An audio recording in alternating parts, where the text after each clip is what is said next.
Welcome to this course called My God from JLI.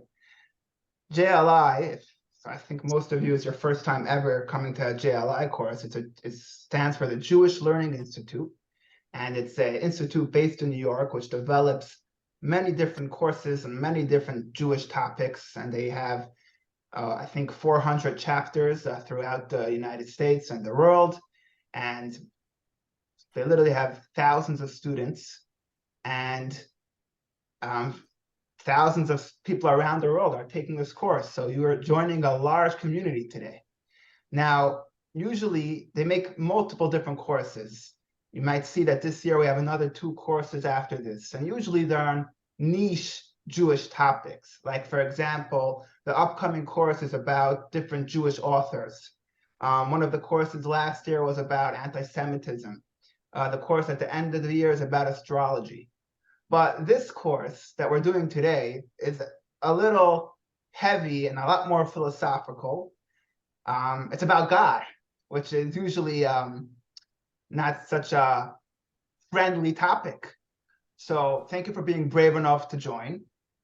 And it is a little philosophical, it is a little heavy, but we're gonna make a safe space and keep it as open and light and engaging as possible. So throughout the day, throughout this next hour and 15 minutes that we're together, feel free to ask questions, feel free to join in, and I hope you'll very much enjoy it as I did.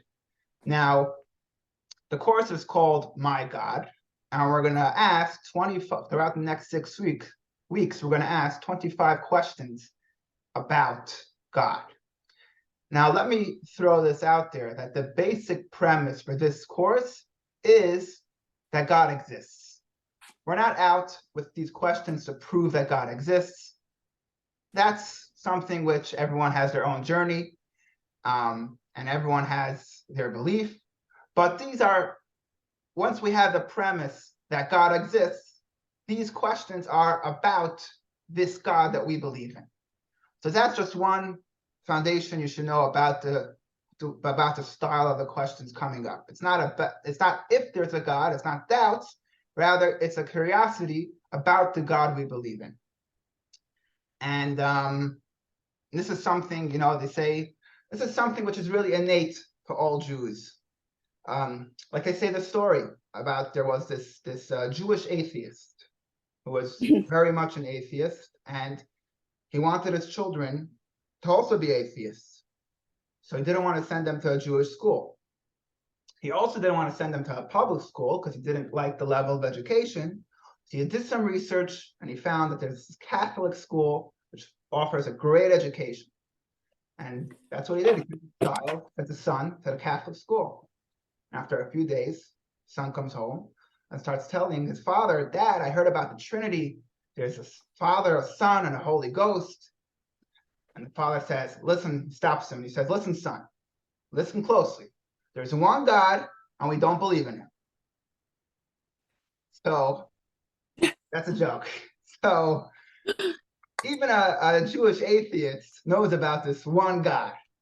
And I want to give a little introduction before we start getting to the questions about what we're about to do right now, about the very fact of asking questions. So let me just move this slide here. Oh, there we go, too much.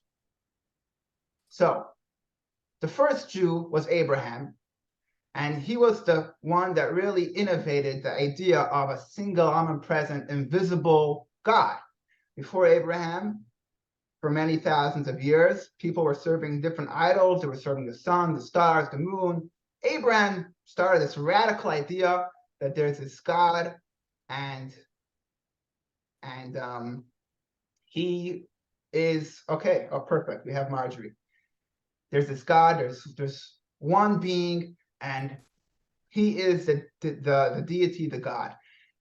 And the question is, who is this God that's at the center of our universe? What do we know about him? But before we get into that, we first want to ask ourselves, what is motivating us to have a deeper understanding of God? Everyone who came to this class today might have had a different motivation. Does anyone want to share what was their motivation to this course? I could share my motivation. I like to talk. How about anybody else? Well, I think. Yeah, go ahead, Bridget. Okay. I think we all strive to know our purpose in this world, and that's one of the reasons. And for those of us that are, believing in God, but still need to understand better what we should be doing to serve Him in our current life. That's why, I guess, for me. Beautiful. I like that. Beautiful. So as humans, we want to know our purpose and we want to serve Him better. So we want to understand Him better. I like that. I actually want to point out to you 3 points about what motivates a person to ask questions about God. Of course, there's the Jewish answer, but I want to start actually with the more human answer. And I don't know if any of you had time to print out the booklets. And over the next week, I will get to you these beautiful textbooks, which have everything printed. However, for this week, we didn't manage to do that. So I did send out a handout, but if you didn't, it's fine. You'll see there a quote from a Columbia professor named Lisa Miller, which she did research into the human psyche, and she discovered that all human beings have, it's universal, that we have a need to feel accomplished, achieve, and to look for a higher power, a higher spiritual power. And that's why human beings throughout history have always invented religions or joined religions or movements, or they created the opposite of religions. We're obsessed with this idea of having a purpose, of having some type of ism to put after our name or after our movement or our group. And Karl Marx might have said that religion is the drug of the masses. It's just to keep the poor people poor. But today we're living in a world where people are economically a lot more better off than they ever were in the times of Karl Marx. And yet interest in religion is still here and it's still growing and it's still out there. So it's not just about a solution to poverty, but it's something which is really part of human nature. And what Lisa Miller discovered, which we're not going to read the text inside, but just see a few points from it, is that when a person is in touch with their spiritual selves, their emotions and their body is healthier. They're able to, the awakened brain is a neural circuitry that allows us to see the world more fully and enhance our individual, societal, and global well-being. So there's a very human part of us. Animals don't have this. Animals, they eat their food and they're good. They live with their family and they're good. Human beings, it's not enough for them. We need to feel something higher. We need to feel something more. And that urges us to seek something higher, and seeking something means to ask questions on it. So that's a very human reason why we could sit here today and ask questions. But what about from a Jewish perspective? We already established we all believe in God, right? So what's the point? We believe in God. We know what to do. We have the Torah. We have the mitzvahs. We're good. We have questions. Well, just do your job. Is there a Jewish place to ask questions on God?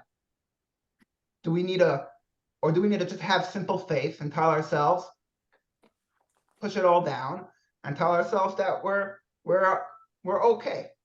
We're okay, and we'll just when in the world to come, we'll figure everything out. Well, and I just want to point out there, if you ever have anything to although we do have limited time and we have a lot to cover, if you ever have anything to point out, please feel free to chime in and let me know. But we are limited to maximum 1.5 hours. Afterwards, nobody will come back. So. So the answer to that question is there a Jewish place to ask questions? Is absolutely yes. And it's the most un-Jewish thing not to allow yourself to ask questions on God. In fact, the Zohar, which is in text number 2, and Eric, do you have it printed out? I have a tablet where I can write. Perfect. If you read for us text number 2 in the English, obviously. It's on page 4. Page 4, thank you. It says, the entirety of human existence and purpose is to gain intimate knowledge of God's glory and majestic splendor, each individual to the extent of their intellectual capacity. This goal is stated in the Zohar. God created the world in order that they may know him. Thank you. That's a quote from the Tanya, a book by the first Chabad Rebbe. And what he says there is a quote from the Zohar. The Zohar is written over 2,000 years ago by the first Kabbalists, that the idea of asking questions on God, or in other words, knowing God, not just believing in God, but knowing him and understanding him, is not only central to Judaism, it's actually the purpose of our existence. Our purpose in a God-based view is to connect to God and connect him on an intellectual level. And to explain that a little bit more, we'll move on to text number 3, which is the first organized Jewish philosophy book by Rabbi Sadia Gaon. He lived in the 10th century, so in the 900s. He wrote a book called Emunot V'Deot, which is Beliefs and Knowledge. And he was obviously not the first Jewish philosopher. We have had Jewish philosophers since Moses. And what we're going to speak about today is really based on that, 3,000 years of Jewish scholarship. But he has a quote which goes as follows. Bridget, do you have the papers? Okay. I don't. I only have one screen.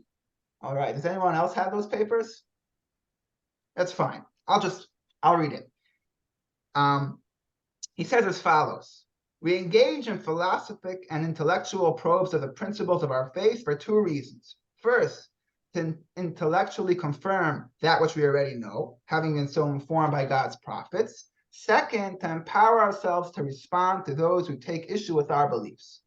So, Rabbi Sadia tells us there's 2 reasons to seek to understand God. The first one, which is the most important one, is to create a harmonious relationship in which our soul and mind work in tandem. If our soul believes in God, but our mind doesn't, then we're going to have a conflict, and it's going to bubble up, and that won't be healthy long term. We want our mind to be synced in to what our soul believes, and not just for the sake of the soul, but this is a way to engage the mind with God, that the mind should have a relationship with God. And the second reason, which is the minor reason, to equip ourselves with responses in the event our beliefs are challenged. But the main reason that we're asking questions today is from a place that we want to create a harmonious relationship within ourselves, between ourselves and God, between our mind and our soul. We're not asking from a place of doubt. We're asking from a place of love and respect. And just like anybody anyone who's in a relationship, they won't meet their significant other and have no questions about them. Curiosity is a sign of interest, of love and relationship. And the opposite of curiosity is apathy. So to ask questions about God is very Jewish.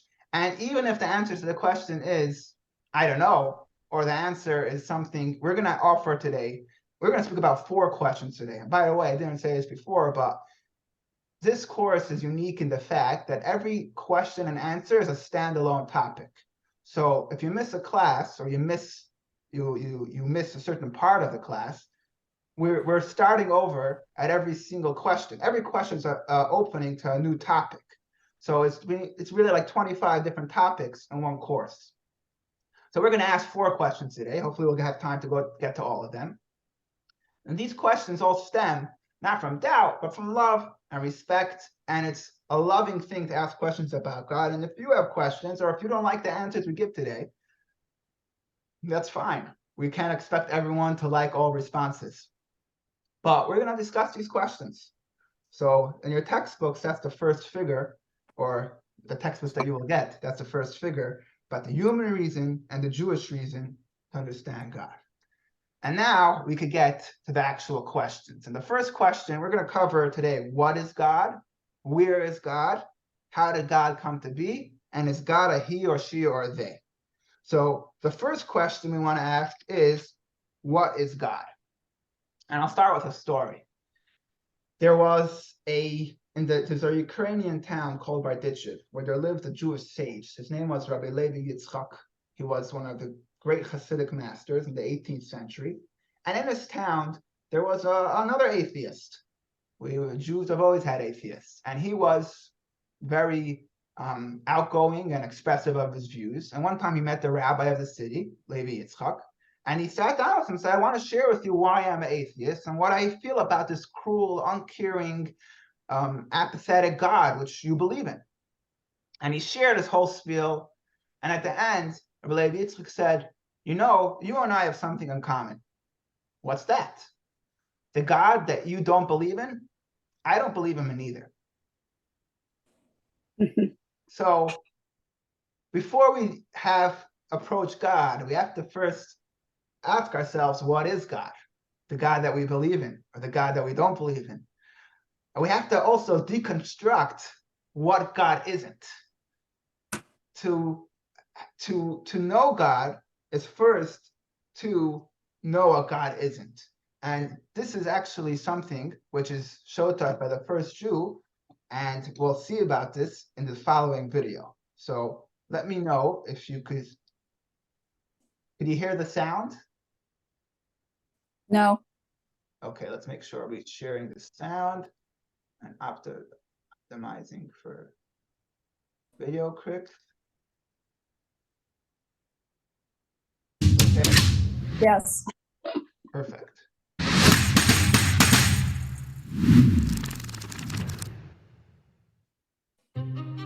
So, you want to know more about God? Let's start with your current conception of God. Is he a big mighty guy in the sky, tugging at the puppet strings of the universe? Does he spend his days golfing with the righteous on lush heaven greens? Is he angry and vengeful, or wise and kind? We all have conceptions of God, picked up along our developing years. But before we delve into secrets of God's being, we need to do some inner household cleaning. You see, thousands of years ago, young Abraham had a similar problem. At the time, people were searching for coherence in a universe that seemed random.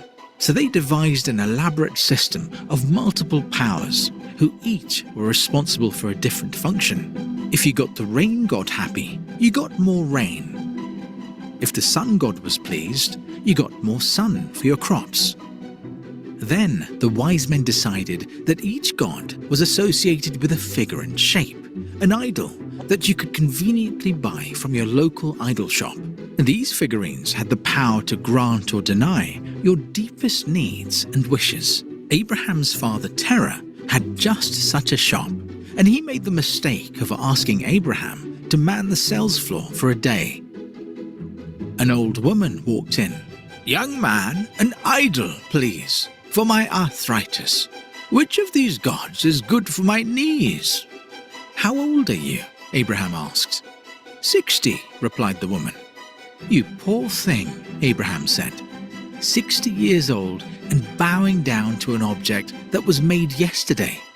Embarrassed, the woman slinked away. Next, a woman came in with a plate filled with fine flour. "Take this, young man, and offer it to the idols." But Abraham had a different idea. He took a club and smashed all the idols. He then put the club in the hand of the largest idol. When Terah came to the store, he was furious. "What have you done to the idols?" "I must be honest with you," Abraham responded. "A woman came with a plate of fine flour and asked me to offer it to them. When I set it before them, one of the idols exclaimed, 'I'm starving. I will eat first.' Another quickly protested, 'No, I will eat first.' That started a huge fight. What a scene! The largest idol then stood up, grabbed that club, and smashed the rest of them. "Are you mocking me?" Terah shouted. Do the idols have any awareness? Abraham smiled. Exactly. Abraham went on to teach people what God is not. Before humanity could begin to know what God is, they had to unlearn their crooked conception of him. We are not so different from school or from home or from Hollywood.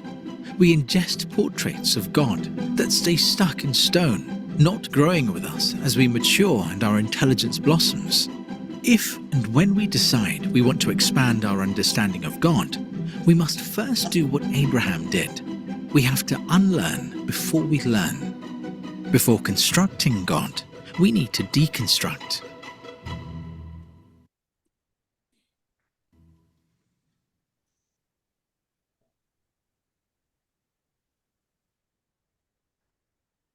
All right. Okay, let's just get it to the next slide. Here we go. Can you see me? Yes. Okay. There we go. All right. So we just watched the video. Everyone was able to hear and see, I hope. Just give me a thumbs up. And perfect. That was a story of the first Jew, Abraham. And it's a story which is recorded by the Medrash, the book of Jewish tales written 2,000 years ago. And it makes a very powerful point that before we get to know God, we have to do a little deconstruction. Abraham refused to accept that there's lifeless statues that have powers, and we have to do something similar. Now, here's going to be the first deconstruction. In answer to the question, what is God? The answer is, we don't know. Not only we don't know, it's impossible to know. We're not equipped how to know. You might be telling yourself, okay, I want a refund for this course. What do you mean you can't understand God? Well, it's the whole point of this course. So here's the catch. We can know a lot of things about God, but what he is, we can never know. And the example I like to give is a telescope is very good for looking at the stars. A fork is very good for eating food. But you can't use a fork to look at the stars or a telescope to eat your supper. Our brains are a tool. It was not designed with the capability to understand God. Meaning, we don't not know what God is because he's too deep. It's because he's beyond anything we know of.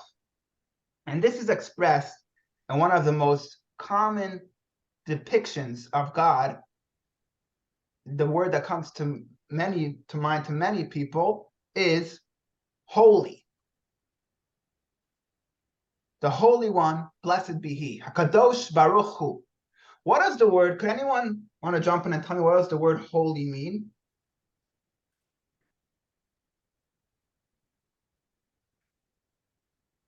There's holy, we have holy, we have unholy.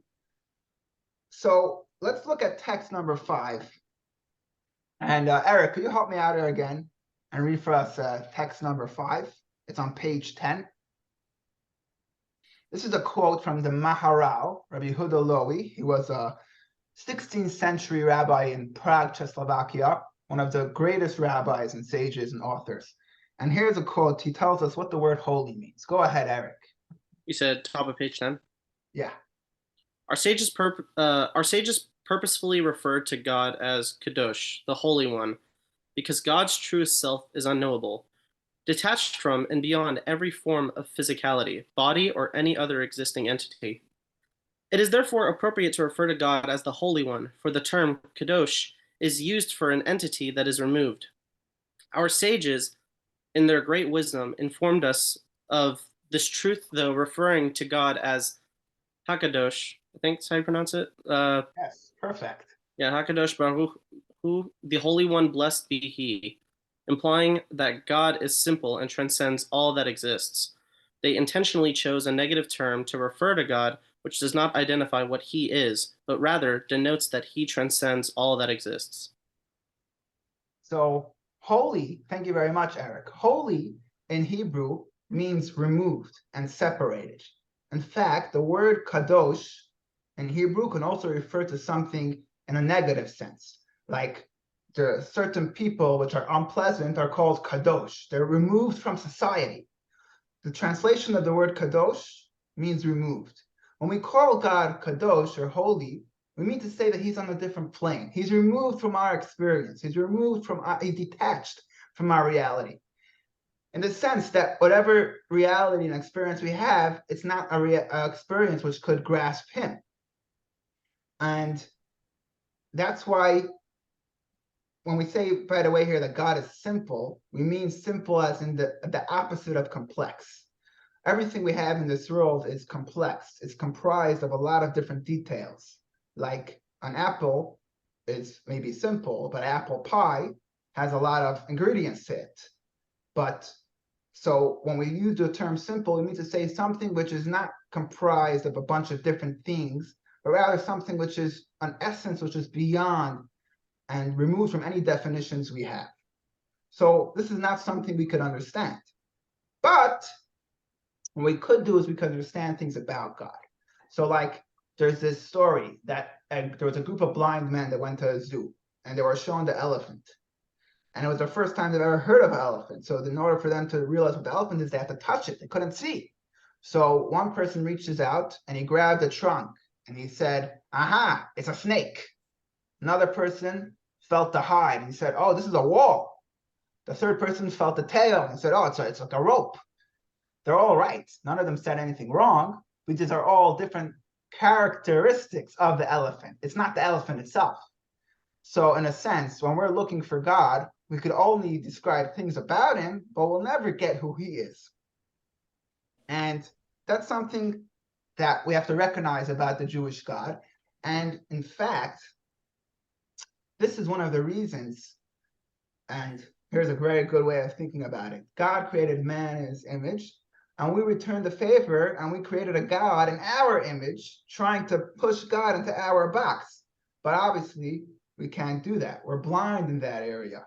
And that's why throughout the ages, if you take a brief look through the Bible and scripture, you'll find that throughout so many generations, the number one problem of Jews was idolatry. Every single prophet had to give speeches, don't serve idols, don't serve idols. And until today, over 50%, here's a crazy statistic. Over 50% of people that join new religions or new cults or new movements are Jews. Jews throughout the ages are looking for everything other than Judaism. And in fact, there's a statistic which goes as follows, that amongst the general population, the people that say believe in God absolutely certain is 63%. And I'll just stick with that statistic. Among Jews, it's 37%. It's much lower than the general population. Why is that? So you can explain it as follows. Our God is so beyond, he's so undefined. He's so he's impossible to bring into our experience. And idolatry is the exact opposite of that. Idolatry is very defined. Here's your God. He measures 2 feet tall, 1 foot wide. He's made out of gold. You could grab it, you could touch it, you could kiss it. He's right there. For a Jew who's used to this God who's so beyond us, this is so tempting and so and enticing. And let's read a text. I'm going to read to you a text from text number 5 from Rabbi Adin Even Yisrael, who was a great rabbi. He passed away a few years ago. He was a great modern rabbi. He lived in Israel, known as Rabbi Steinsaltz. And he writes as follows. One of the special things about the Jews is a certain mental quality that undoubtedly exists in other nations, but it's more predominant among us, and that is the inclination towards idolatry. It's not easy to define idolatry because its term applies to a broad range of things, and not just statues, but any any or any sort of entity into a goal, into a god. Like communism could be a god to some Jews because it's a sort of goal, it's a sort of, obviously communism negates God, but it's a certain attraction of a purpose in life. Many of the founding communists were Jews. So why is this so attracting to Jews? So he explains it as follows, and I'm reading now text 6b. Belief in God includes from the start, beginning with the 10 commandments, two components that everyone finds difficult to grasp and to identify with. The first is a perception of a God as the one and only, and therefore all-embracing and all-supreme, divine, above all comprehension, and therefore far above any personal relationship or something defined and specific. To this is compounded another difficulty, which is a faith that is entirely abstraction, which does not allow any image, form, or any other experience that can be grasped. Idolatry in all of its forms destroys this unity and replaces it with entities, whether few or many, that can be defined or grasped. Idolatry is an attempt of simple people to give some kind of form to the divine image, which they can then develop a closer and more concrete relationship. The temptation to identify with and serving something that can be understood, recognized, and to some extent felt and sensed is very great. So here we have it. Rabbi, Yes, go I have ahead. a question. Sure. Hi, Marjorie. It seems to me, and I have the text too. I have the text printed out. It seems to me that what you're saying is Jews are looking for representation the way Gentiles have Jesus. In a sense, that I could, yeah, because have any definition or defined form to God is enticing to a Jew, because as we just explained, and we believe that God is abstract and he can't be defined, and defining him is limiting him. So yes, that's a very good point you're making, Marjorie. Thank you for sharing. So Something that yes, go ahead. something that really hit me. I've been working with a group, and we've gone in to help people who need help. And in some of the Black homes, all the Black homes, the first time I saw Black Jesus, I was taken aback, and I thought, well, that makes sense, because it says God is made in your own image. And in order for people to connect, they have to see themselves in God. So the Black families have pictures of Black Jesus. Interesting. Well, he was Jewish, so he probably wasn't European, as they all say. All right. So thank you for sharing. So that is idolatry. So let's circle back to the question. What is God? The answer is we don't know. We can only understand things about him. That's what we're going to do for the next 24 questions. We're going to try to understand things about God, how he relates to us. God in our experience, God in our reality. But we're never going to say that our reality and our experience is the God. He himself, it itself, is beyond us, it's undefinable, and it's abstract. And that's our first question and answer. And we now reached a new understanding of God. All of these questions we're going to have in your textbook. God understanding number 1, number 2, because every question is leading us to a new and deeper understanding and of God. So this first new understanding we could take of God is that God's essentially unknowable. We can only understand things about him. Any questions before I continue to the next question? All right. Question number 2. Where is God? Great class so far. No one's arguing with me. I like that. All right. So where's God? It's a good question, right? When you want to have a relationship with someone, you want to know where he is. Now, where do you think God is? Yes, Everywhere. Yara, go ahead.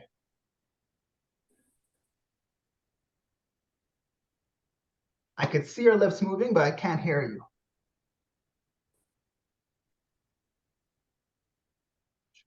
God is everywhere. God is everywhere. Okay. I have on the screen two options. God is in the heavens or God is everywhere. And which one resonates with you more? You know, Everywhere. Everywhere, right? Because when you say God is in the heavens, you're limiting him to a specific place. And obviously, when we're speaking about a God who's unlimited, he can't be confined to a specific place. But let's take that a little deeper. I have to start with a story. There was these two children that were very rambunctious. They made a lot of trouble in school. They were known as the partners in crime. When they were somewhere, things were happening. Things were going missing, things were broken, things were graffiti. And eventually, they were called to the principal's office. And the principal says, separate you, we're going to talk to you one at a time. He calls in the first child and he tells him, where's God? Child looks at him, dumbfounded. He says again, louder, where is God? And the child is just silent. And the principal bangs on the desk and says, tell me where God is.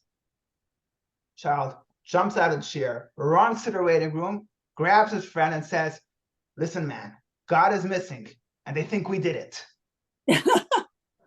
So we want to know where God is. Now, of course, there could be, we have the God in the heavens and the God everywhere. And both of these are in the scripture. There's a scripture which says, famous verse in Isaiah, holy, holy, holy is the God of the heavenly host. The entire world is filled with his glory. And then we have another scripture which says in Deuteronomy, we ask God, gaze down from the heavens. So in scripture, both of these are true. It says that God is in the heavens and it says that God is everywhere. Which one is it? Is it in the heavens or is he everywhere? Now, the truth is, that was the wrong way. The truth is, both of them, in a sense, are limiting. Even to say God is everywhere is also limiting God. Why? Because we're confining God to a created space. For example, this mouse in my hand, this computer mouse. This mouse is taking up space. What came first? The mouse or the space, which the mouse is in? What do you think, Eric? Are you talking about literally the mouse or the matter that makes up the mouse? Literally the mouse. So What the came space first. The space came first, right? And I see you're going to go somewhere with that. Let's put it on hold for a while. We can't.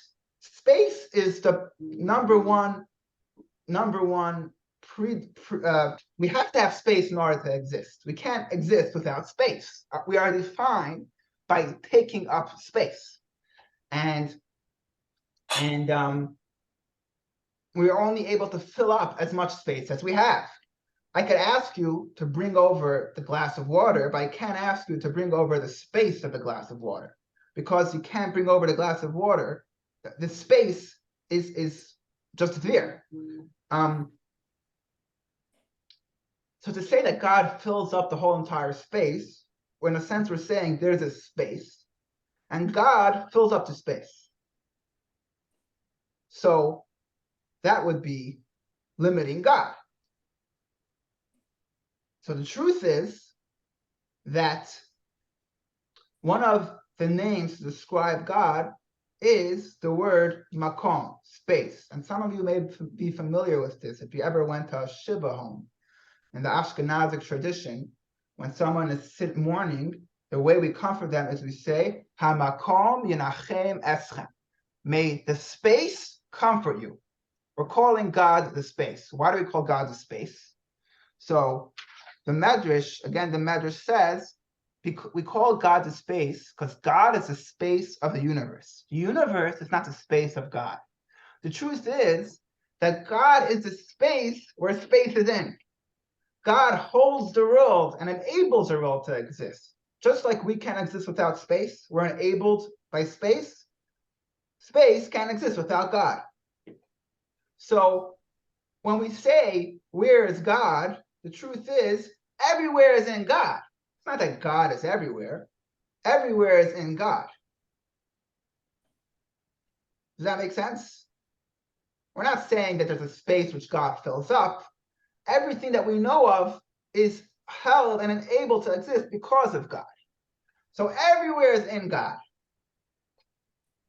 Now, that brings us to the question, so why does Scripture say that God should gaze down from the heaven?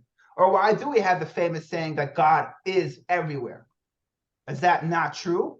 Are those erroneous statements? And the answer is, of course not. These descriptions of God's space is a way of we're describing our relationship and perception of God. So when we say God is in the heavens, we're saying the feeling of that God is utterly beyond us. Sometimes when we're talking to God, our feeling is that he's beyond us. He's in the heavens. He's way beyond.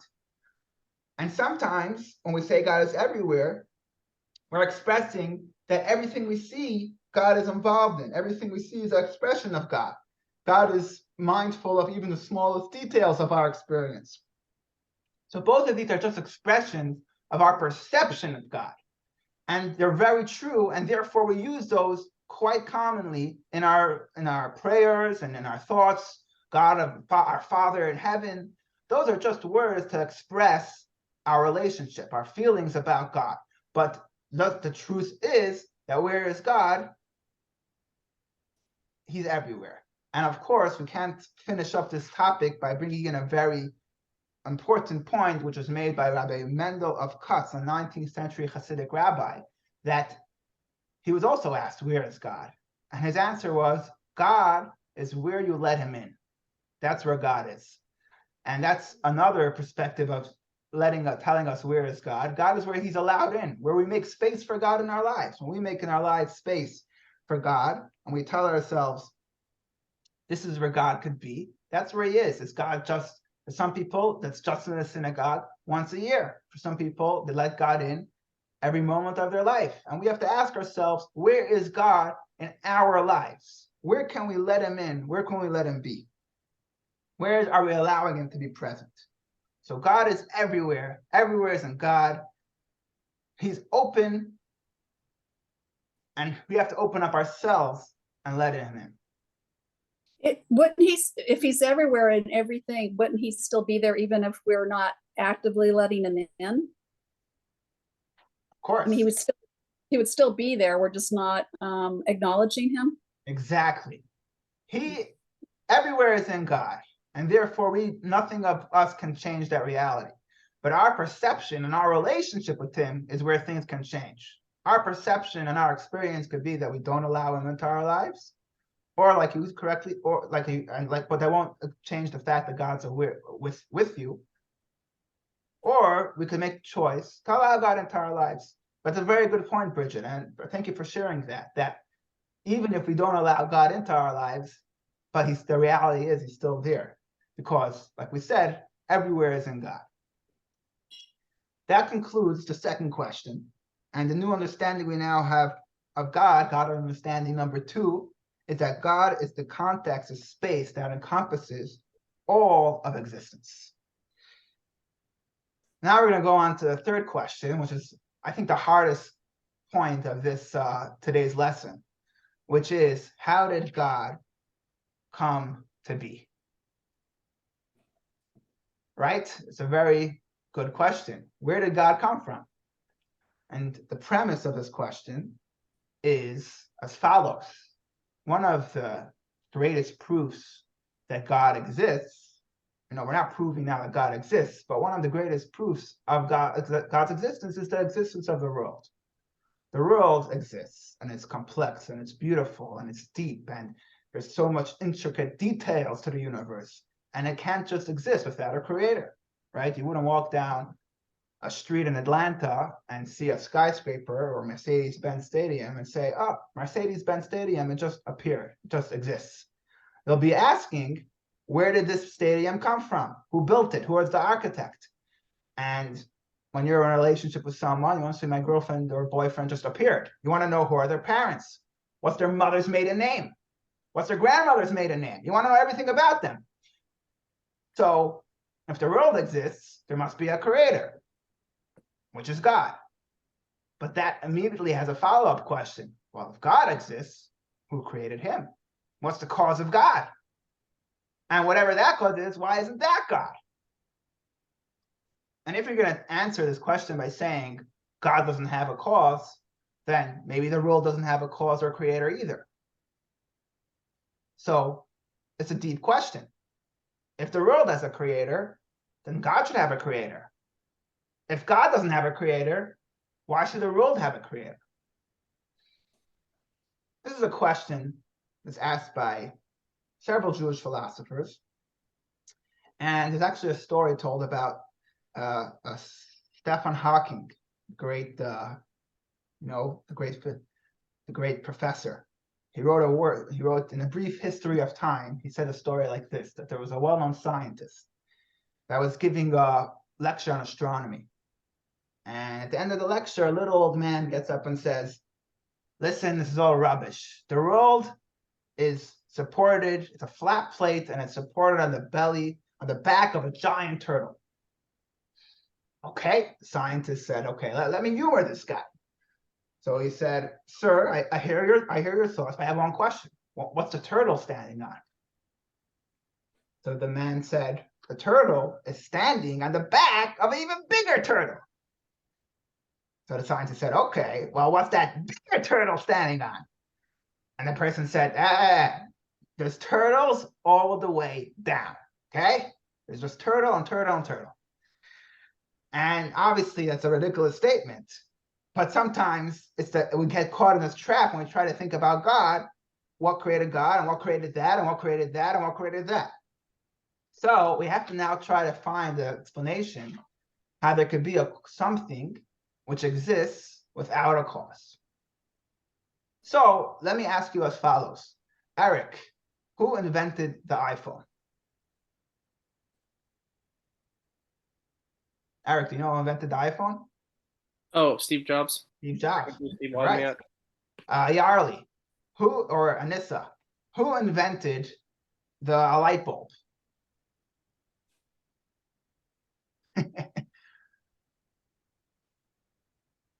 I can't hear you, but I'm assuming you said Thomas Edison or whoever it was. Bridget, who invented or Frank, who invented the plane? Who invented the first plane? Wright brothers. Pardon? The Wright brothers. Wright brothers, exactly. These are all very good questions, right? Now, Bridget, who invented 2 plus 2? Okay, here we go. Who invented 2 plus 2 equals 4? It just is. Just is. So nobody invented, there's no professor, that mathematician that invented 2 plus 2 equals 4?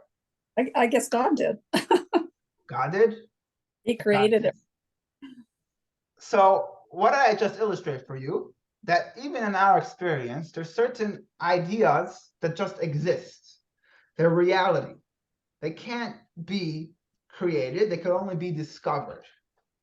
They just are. So any mathematical equation, no one invents them. They're discovered.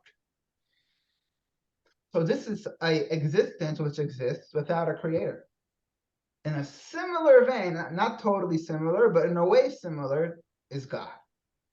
God is, let me just get up to this part of the slideshow. God isn't created. He just is. He can only be discovered. And to appreciate this, we're going to go into a little bit medieval Jewish philosophy. In your textbook, or if you have one, it's figure 1.3. It's on page 16. In Maimonides and in other Jewish works, they contrast the type of existence of the planets and the universe to the type of existence of God. And here's the contrast. Everything is an entity that exists But God is an existence unlike any form of existence. Everything is a contingent existence. God is a necessary existence. Everything is a dependent existence. God is an independent existence. So let's go back to the analogy we just gave. Does the iPhone have to exist on our universe? No. Does the plane have to exist? No. None of the things have to exist. Therefore, anything which is a non-necessary existence begs the question, who created it? Because it doesn't have to be here. If it's here anyway, we need to figure out where it came from. 2 + 2 = 4 has to exist. And therefore, nobody even thought of asking where it came from. Yeah, go ahead, Eric. Do you think the understanding of if God has a creation or not falls under the same understanding of God is beyond our comprehension, therefore we can't really have an answer to it? Definitely. Because to describe an entity which exists only because he exists and not because he has to exist is really not something we have in our experience. Because at the end of the day, even the idea that 2 + 2 = 4 was created by God. It doesn't have to be that way. God could have created a world where 2 + 2 = 5. So 2 + 2 = 4 is not a truly necessary existence. God is the only truly necessary existence, and what that means, we don't know, because that's not in our experience. But the closest thing we have to that in our experience is the basic rules of the world that just are. The base rules which cannot be changed, they're objectively true. So God is a necessary existence, and this is actually expressed in a verse in the Bible. If you have the booklet or the pages, I'm reading now text 10a. When Moses saw the burning bush, and he spoke to God for the first time, and God told him, go ahead and let my people go. Moses said to God, when I come to the children of Israel and inform them, the God of your fathers has sent me to you, they will respond, what is his name? What should I tell them? Moses asked God, give me something to tell them. Now, obviously, Moses wasn't asking God, I want you, if your name is Charlie, let me tell the Jewish people Charlie sent me. He wasn't asking for that type of name. He wanted a name that had meaning. He wanted a name that expressed what God is. So he should be able to tell the Jewish people about this great God that is coming to free them. Okay, now here's God's answer. I'm reading now from Exodus 3:13. That can't be. It's 3:13. God replied to Moses, Ehayeh Asher Ehayeh. That's Hebrew, which means in English, I am because I am. That is my name. Tell them my name is I am because I am. What type of name is that? Usually, when you want to tell someone I am, you're going to list some attributes about yourself, right? You'll say, I am, if you're a human being, you would say, I'm kind, I'm nice, I'm gluten-free, and I'm lactose intolerant, Or you would say, I'm humble, I'm funny. So if you were God and you want to send to the Jewish people, you would probably say, I'm the creator of the world, I'm all powerful. Oh, that's not what God said. He said, I am the existing being that is the existent being. What's he trying to say with that? Is that his most astounding quality, that he exists? But based on what we just discussed over here, that is God's most astounding quality. Because what we're saying is that God isn't an existence which, like everything else, which is a subjective existence, an existence which isn't necessary, an existence which had to be created. He's a different type of existence, something which doesn't exist in our experience. He's a God which he exists because he exists. He's a necessary existence. He's like a 2 + 2 = 4, where the question who created it doesn't make sense. So, getting back to the question, how did God come to be? The answer is, again, insisting on looking for God's cause means we are stuck in our own box of creating God in our own image. And the story goes like this. There's a town in Poland called Chelm, still exists till today, the town of Chelm in Poland. Now, for some reason, I don't know why, but in the 1800s, the citizens of Chelm became the butt of every single joke. So a lot of Jewish Hasidic tales, if they want to say a story about someone not smart, maybe in America they would say a blondie. In Hasidic tales, they say someone from Chelm. So this is a Chelm story. During the town of Chelm, they heard about the invention of the train, the locomotive, it's an engine that moves without anything pulling it, it just goes. And they were amazed to hear about this, and they didn't believe it. So they sent a delegation of wise old men to examine this new invention of trains. So they went to the capital of Poland, to Warsaw, and they went to the train station, and choo-choo, the train pulls into the station. Wow. And they approach the engineer and they say, could you explain to us how this works? And he said, sure. He takes them into the engine room. He shows them the coal and the steam and the gears and the wheels. And he gives them the whole rundown on how a train works. And eventually they're stroking their beards and they're nodding along. And after he finishes, they split up and they start opening every box. They start opening, looking under the seats. They're searching. And the engineer is confused and he says, guys, what are you looking for? So they answered, listen here, we weren't born yesterday. From the beginning of time, everything that moves needs a horse. Somewhere in this train, there's a little horse. We're going to find it. So in a sense, we're all like those people from Chelm. We're always looking for that little horse that's in our experience. And we have to sometimes tell ourselves, we're in a box. We can't imagine, we're in a created world. And of course, we can't imagine something without a creator. But the God that we believe in, when we ask, how did God come to be? We answer ourselves that he doesn't have to have a creator because he exists in a different type of existence that we exist. And that concludes, or put up like this is God understanding number 3. All things but God are contingent existence. God is a necessary existence. And now we're up to the last question. It is 12:30. I know when I advertised this course, I said it's 12:30 to 1:30. It is 1:30. So if anyone needs to go, you're okay to go. We have about 15 more minutes. And the truth is probably this is how long each class will take, an hour and 15, hour and a half. And it's the last question. Is God a he, a she, or a they? Does anyone have questions before I continue? I love this. Let's continue. Okay. Marjorie, what do you think, if you are still with us, what do you think God's gender is? I've thought that God is a Black, Latina,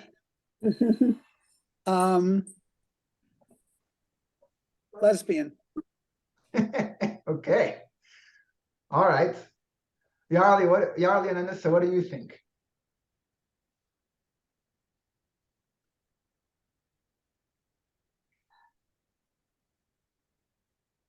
I can't hear, but it's good to see you smile. So appreciate that. As long as you could hear me. Eric, what do you think? I think because he's beyond our comprehension, we don't know. We don't know. Frank, what do you think? I think he's all. He's a he, All. he's a she, he's a they. They. And Bridget, what do you think? Well, I think it gets back to our last review you just did about he just is. So there's not really gender involved. He just is. He just is. Right. So Bridget and Frank, and I think Marjorie, I think you're all making the same point, which is that based on everything we learned so far, it's not a question. We can't claim to know God's gender. In fact, what comes to mind is that God is genderless. He's not in our box of genders. He's an existence which is beyond everything, so he doesn't have any gender, right? Maybe we would call him today non-binary. So we could just say that right now. Problem is, what's the problem? That why then is God described almost exclusively in male terms? The problem is with this understanding is that if you open the Torah, the Bible, God is always used with male pronouns. So we could tell ourselves God is genderless, and that's what makes sense. But at the end of the day, when you open the Bible, the pronouns used are male. And the question is why? So for some people, the answer is very simple. The Bible is written by a bunch of sexist rabbis who believe that the males are more important than females, and therefore they ascribe God male pronouns. That's, for some people, that is the answer. And maybe in the 21st century, we should rewrite the Bible. The problem with that understanding is as follows. If that were true, and of course, again, we believe that the Bible is written by God. And if that were true, anything valuable in the Bible should be described with masculine terms, based on that understanding. If everything valuable is male and everything non-important is female, then that premise should lead that everything in the Bible, which is valid and important, should be described in masculine terms. But the truth is, it's not so.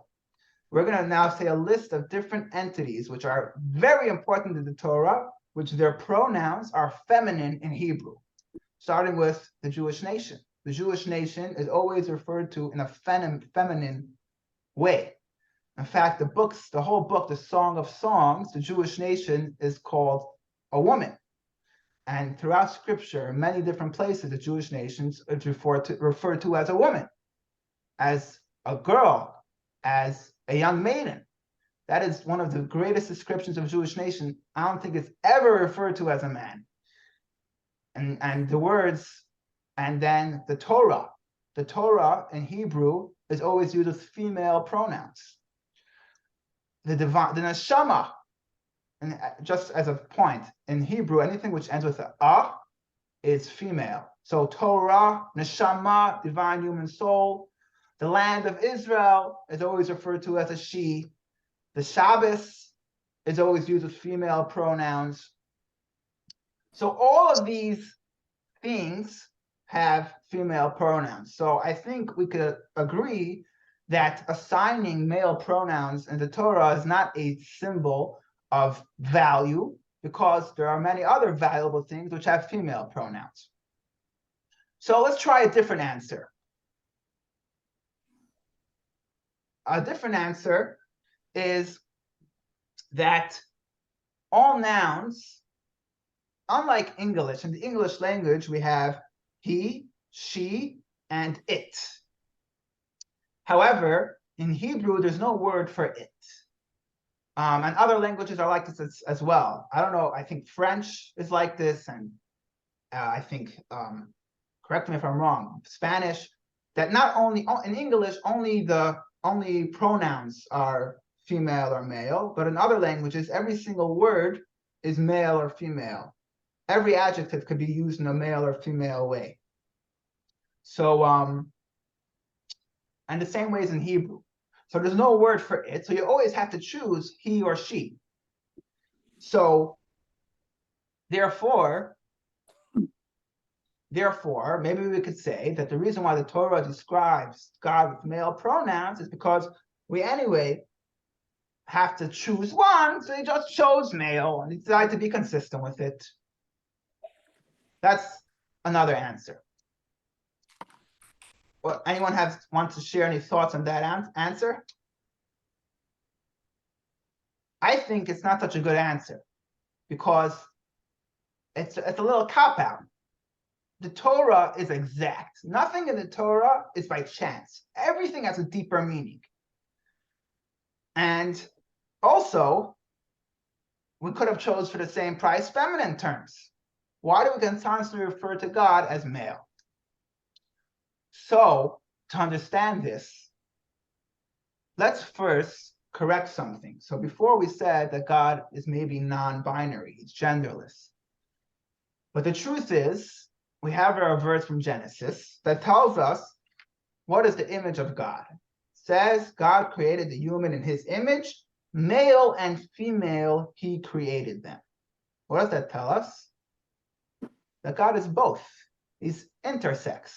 He's male and female. He's both. Meaning, the truth is that God has both modalities. God himself, like we said in question number 1, transcends everything we know. But the way God relates to us, he relates to us as a male, and sometimes he relates to us as a female. And that's why, actually, in your booklet in text 13, sometimes God is referred to in a female way. The word Shechina, the divine presence, another term for God, is a feminine way of describing God. Now, so what does that mean? What does that mean that God is male and female? So we have to understand what does it mean in general in Jewish view, the gender roles of male and female. Now, the Torah says that a man shall leave his father and mother and cleave to his wife, and they shall become one flesh. In Jewish thought, a man and a woman that get married aren't two entities. They're one being. They're two halves of a whole. And they become a single unit. And when they create a child, they are merged into one unit. So a marriage of two people isn't two entities, but it becomes a singular whole. It's two halves of a whole. It's a 1 + 1 = 1. Now, the ultimate expression of marriage is procreation. Now, in procreation, there's a male role and there's a female role. The male is the giver of the seed, and the female is the receiver and the cultivator. She cultivates that seed and turns her from this tiny sperm into a living, breathing human being. So that relationship is a relationship of a giver and a receiver in that point. Now, that's why we refer to God in masculine terms, because we're referring to him as the giver. And who's the female in this relationship? Us. The Jewish people are always called God's bride. It says in the Talmud that it says in the Song of Songs that the day of his marriage, this refers to the day of the giving of the Torah. When God gave us the Torah, God became our husband, and we are God's wife. Meaning that we're two halves of a whole. We're referring to God as the giver. He gave us the world. He gave us our existence. He gave us our soul. He gave us ourselves. And our job is to cultivate it, to take the seed that God gave us and turn it into a beautiful world, to make this world a beautiful place. So referring to ourselves as female and referring to God as male is a way of expressing this relationship. And there's a deep, deep idea here. When saying that God is our husband and we are God's wife, we're saying that just as in marriage, both spouses need the other one in order to be complete, God needs us in order to be complete. He calls us his wife because, in a sense, he needs us. A husband can't be a wife, and a wife and a husband needs his wife. God gave us a role that he needs us to be what we can be to create this world and make the world a better place. So, of course, we could call God it if we want to. We could call God she if you want to. But you're going to be missing the focus of what the words are trying to convey, which is the relationship. And calling God a he allows us to meditate on the fact that we have a mission in life. God needs us, and we have a responsibility to cultivate and bring out the potential of this world.